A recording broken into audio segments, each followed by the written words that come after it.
Am I the asshole for lying to my wife about the DNA test and suspecting she cheated on me? I, a 26-year-old man, and my wife, 27, have a 5-month-old daughter. Now, we are both white, but she is Dominican.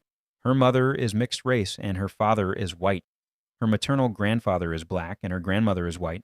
I'm mentioning this because it's important for understanding the story properly. Anyway, let's get to the point. My daughter is black. I initially suspected she had cheated on me.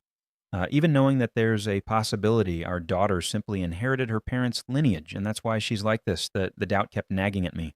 But if I approached her about this, if my daughter was mine like I hoped, our relationship could break down. If she didn't break up with me, in the best case scenario, our relationship could be damaged, and she would be hurt by me.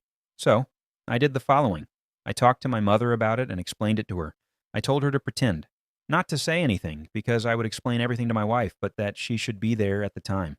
She understood and followed my instructions. After speaking with my mother, I talked to my wife and told her that my mother suspected she had cheated on me, but that I trusted her and therefore thought the daughter was mine. However, I wanted to prove to my mother that my wife was faithful and that she hadn't done anything wrong. My wife, after hearing this, disagreed with me and said that she didn't need to prove anything. She and I knew she was faithful, and that was enough.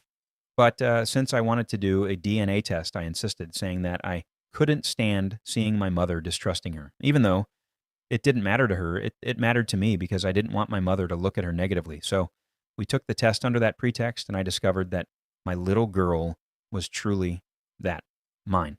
It's important to reveal here that I'd already taken the test before without their knowledge, but I wanted my wife and mother to know. In fact, I only informed them about it and retook the test because I feared my wife would find out and be upset with me, hence the whole story I told her. I even revealed to her that I'd already taken the test before. However, since the narrative had already tainted her mind, she thought it was all because of my mother. In this way, I made it seem like the suspicious one and the problem wasn't me, but my mother. Even though she might dislike my mother for now, as time goes by, resentments will fade into the past as the relationship deepens and people get to know each other better. In this way, my wife will see in the future that my mother is not a bad woman. I avoided headaches with this. However, I feel guilty for having deceived my wife. She has always been faithful and never given me reason to distrust her. She is a woman of value, and she has always trusted me. Our daughter, being born a different color than us, is not something that either she or I can control. I want to tell her about it, reveal everything, but I'm afraid of losing her. What should I do?